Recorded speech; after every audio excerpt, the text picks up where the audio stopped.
उसके बाद अगला पॉइंट है प्रोवाइड्स इंफॉर्मेशन। तो feasibility study provides information for decision making relating to operations of the proposed project and other activities in the organization। तो feasibility studies से क्या होता है, हम लोगों का डिसीजन मेकिंग का काम आसान हो जाता है और बाकी जो भी एक्टिविटीज़ है उसमें भी हम लोग डिसीजन मेकिंग कर सकते हैं।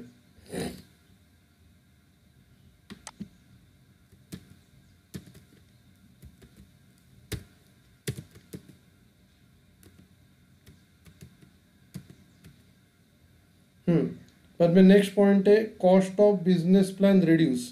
The research and information of feasibility study will support the business planning stage and reduce the research time. तो जो भी इंफॉर्मेशन अपने को रिसर्च और इंफॉर्मेशन से मिली है तो उससे क्या होगा, हम लोग को प्लानिंग का और रिसर्च का टाइम कम हो जाएगा। तो इसके वजह से क्या होगा, the cost of business plan will also भी रिड्यूस। तो बिजनेस प्लान का कॉस्ट भी रिड्यूस हो जाएगा।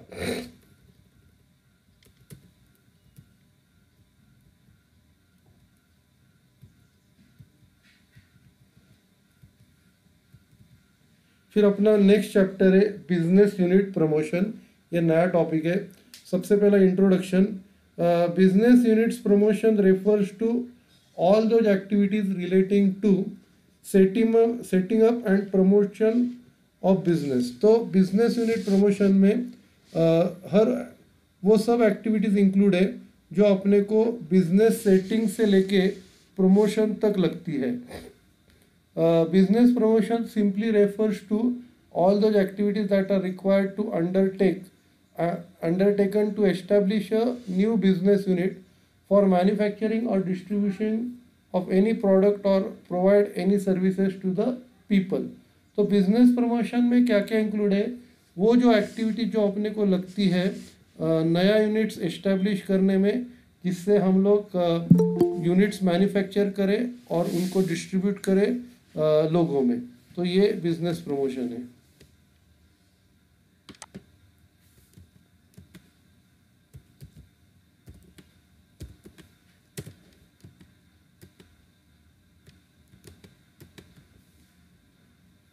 It starts with the conceiving an idea. वो चालू हो जाता है एक आइडिया डेवलप करने से और बिजनेस और discovering an opportunity for doing a business, assessing its feasibility and then take the necessary steps to launch the business unit। तो वो शुरुआत होता है उसकी आइडिया से, उस आइडिया बिजनेस की या एक अपॉर्चुनिटी सी। उसके बाद उसकी फिजिबिलिटी चेक की जाती है और अकॉर्डिंगली स्टेप्स लिया जाता है बिजनेस स्टार्ट करने के लिए। This involves ascertaining as to whether all the basic requirements such as land, building, raw material, machine equipment etc. are available or not, and if they are available one can assemble them arranging the necessary funds and set the business unit to give shape to the initial idea of establishing the business। तो उसमें क्या होता है, उसमें आपको देखना है कि सब बेसिक रिक्वायरमेंट जैसे लैंड है, बिल्डिंग है, रॉ मटेरियल, मशीन इक्विपमेंट ये अवेलेबल है क्या, तो ताकि उनको आप असेंबल करके नेसेसरी फंड्स अरेंज करके बिजनेस यूनिट सेटअप करें और जिससे अपने को बिजनेस एस्टेब्लिश करने की इनिशियल आइडिया मिलती है।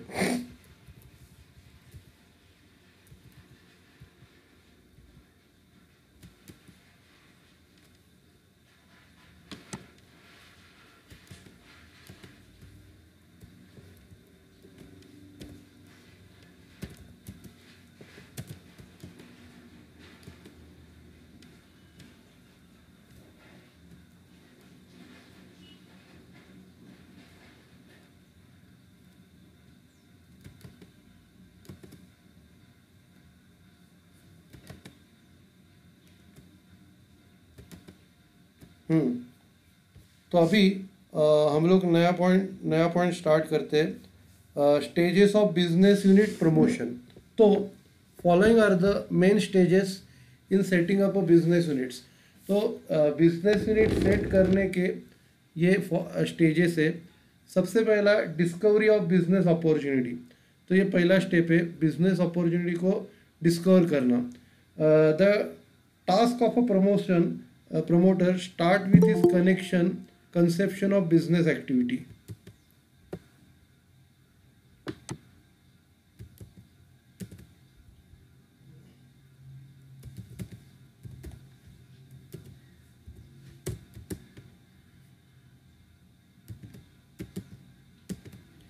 तो बिजनेस, ये जो बिजनेस प्रमोशन है उसका स्टेज स्टार्ट होता है बिजनेस अपॉर्चुनिटी कंसीडर करके, and selects the one which is promising and can be use without limited risk. तो वो स्टार्ट होती है प्रॉमिसिंग, जो प्रॉमिसिंग अच्छी है, सबसे अच्छी है, उसको सिलेक्ट करके, और जिसको रिस्क लिमिटेड है और प्रॉमिसिंग है, वो अपने को बिजनेस अपॉर्चुनिटी सिलेक्ट करनी है। The promoter also consider the capital requirement for the propose business unit. तो प्रोमोटर कैपिटल कितना लगेगा उसको, उसका भी रिक्वायरमेंट कंसिडर करता है। बाद में नेक्स्ट पॉइंट है size of the business firm. The decision about the size of the firm, that is the scale of operations, need to be taken after finalizing a specific promising opportunity for setting a business unit. बाद में business का size जो है वो finalise होता है जब अपने को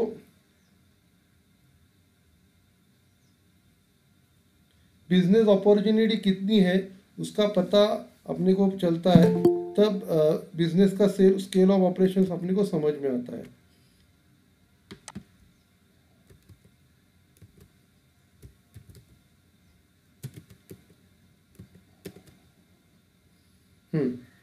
the size decided should be most appropriated और आइडियल। तो जो साइज हम लोग ने डिसाइड की है वो अप्रोप्रिएट होनी चाहिए और आइडियल होनी चाहिए। पर में नेक्स्ट पॉइंट है location of business unit. Deciding suitable location is major step in setting up a business unit. तो लोकेशन डिसाइड करना ये एक मेजर स्टेप है बिजनेस यूनिट सेटअप करने के लिए। Locations means selection of a region, area and a specific site where the propose unit is to be located. तो location मतलब क्या है, रीजन, एरिया और साइट सिलेक्ट करना जिधर अपना यूनिट लोकेट होगा। सिलेक्शन ऑफ रॉन्ग लोकेशन में prove costly for the business. तो अगर रॉन्ग लोकेशन होगा तो अपने बिजनेस के लिए कॉस्टली होगा। The various factors that should be taken into consideration are easily available of raw material. तो कौन से फैक्टर्स आपको कंसिडर करने हैं? सबसे पहला रॉ मटेरियल इजीली मिलना चाहिए, and raw material and labour. फिर नियरेस्ट मार्केट नज़दीक होना चाहिए। सप्लाई, पावर एंड वाटर, जिधर जो साइट सिलेक्ट किए उधर पावर और वाटर का सप्लाई आना चाहिए।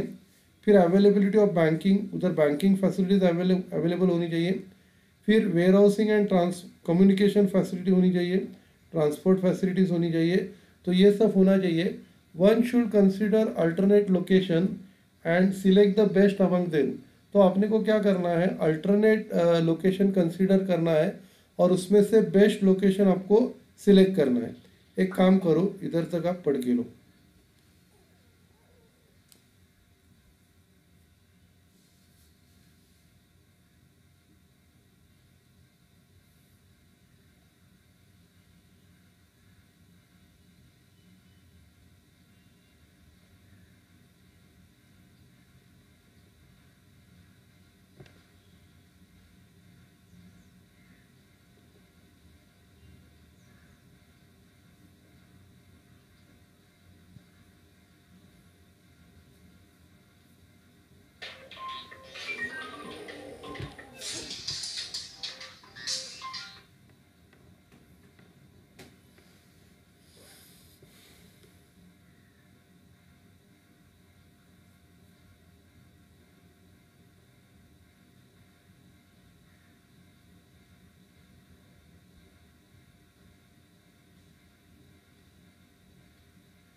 हम्म तो हम लोग आगे का पढ़ते हैं।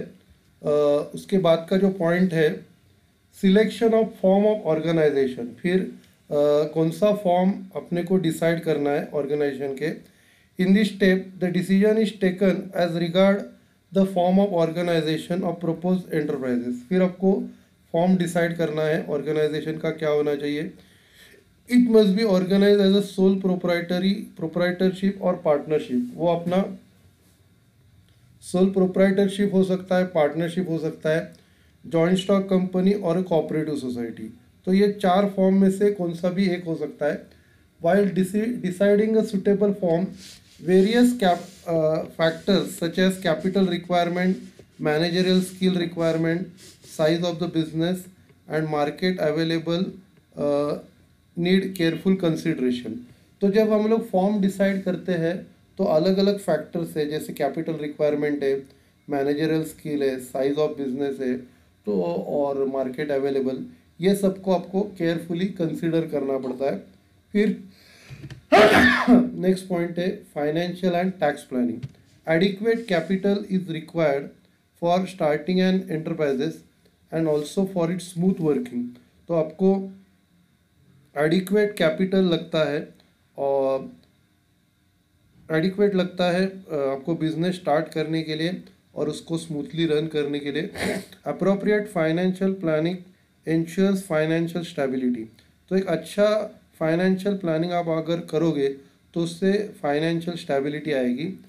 The promoter should estimate the total financial layout which includes both fix and working capital requirement and decide its resources.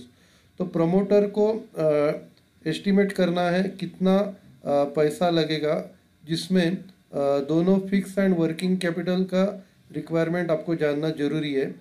Tax planning helps to minimise tax liability. Tax planning से हम लोग टैक्स की जो लायबिलिटी है उसको कम कर सकते हैं। It depends on the forms of organisation, the areas where business is to be started as a tax holiday and tax concession is given for units in hilly and backward areas. तो ये depend करता है कि आपको business किधर start करना है और जिससे हम लोग को टैक्स हॉलीडेज या टैक्स कंसेशन मिलेंगे। तो हम लोग किधर स्टार्ट कर रहे हैं जिससे अपने को कंसेशन मिल सकेंगे, तो उससे क्या होगा, टैक्स प्लानिंग इजी होगा। फिर नेक्स्ट पॉइंट है physical facilities. In this stage, the promoters have to decide the manner in which the physical facilities are to be arranged for a new enterprise. ये stage में क्या होता है, promoters को decide करना पड़ता है कि कौन से फिजिकल फैक्टर्स की अपने को ज़रूरत है ताकि हम लोग नया एंटरप्राइजेस स्टार्ट कर सके। The promoters are expected to give attention to infrastructure facilities required by new enterprises. तो इधर क्या करते हैं प्रमोटर्स लोग, इंफ्रास्ट्रक्चर फैसिलिटीज़ के ऊपर अटेंशन देते हैं जो नए एंटरप्राइजेस के लिए लगेगा, such as water, electricity, disposal of waste material, machinery, raw material, manpower, training of employees etcetera. तो इधर कौन से इंफ्रास्ट्रक्चर के ऊपर ध्यान दिया जाता है, जैसे वाटर है, इलेक्ट्रिसिटी है, disposal of waste material, machinery, raw material, manpower, training of employees, इसके लिए इसके ऊपर अटेंशन देते हैं प्रमोटर्स लोग। फिर नेक्स्ट पॉइंट है legal formation. Setting up of a new enterprises, particularly large enterprises required various legal formalities. तो अगर नया एंटरप्राइजेस डालने का है तो उसके लिए बहुत सारे लीगल फॉर्मेलिटीज़ लगते हैं। Here promoters have to study the legal provisions made by the government. इधर promoters को स्टडी करना पड़ता है कि कौन से लीगल प्रोविजंस लगेंगे गवर्नमेंट को और लोकल अथॉरिटीज़ को जगह सेटअप, नया बिजनेस सेटअप करने के लिए क्या क्या ज़रूरत पड़ेगा, वो प्रमोटर्स को स्टडी करना है। नेक्स्ट पॉइंट है organisation structure. Suitable internal organisation structure is necessary for conduct of an business activity of an enterprises in an orderly manner. तो समझो अपने को बिजनेस का एक्टिविटीज ऑर्डरली मैनर में करना है, तो अपने को उसके लिए सुटेबल इंटरनल ऑर्गेनाइजेशन स्ट्रक्चर बनाना चाहिए.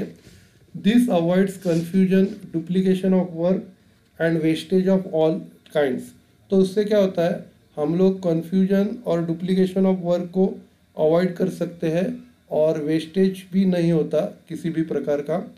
While deciding organization structure, attention needs to be given to departmentation, delegation of authority and coordination. जब हम लोग ऑर्गेनाइजेशन स्ट्रक्चर के बारे में डिसाइड करते हैं तो अपने को अटेंशन देना है डिपार्टमेंटेशन पे, डेलीगेशन ऑफ अथॉरिटी पे और कोऑर्डिनेशन पे. तो फिर क्या करो, आप इधर तक पढ़ के लो, बाद में हम लोग ख़त्म करते हैं.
तो बात करो.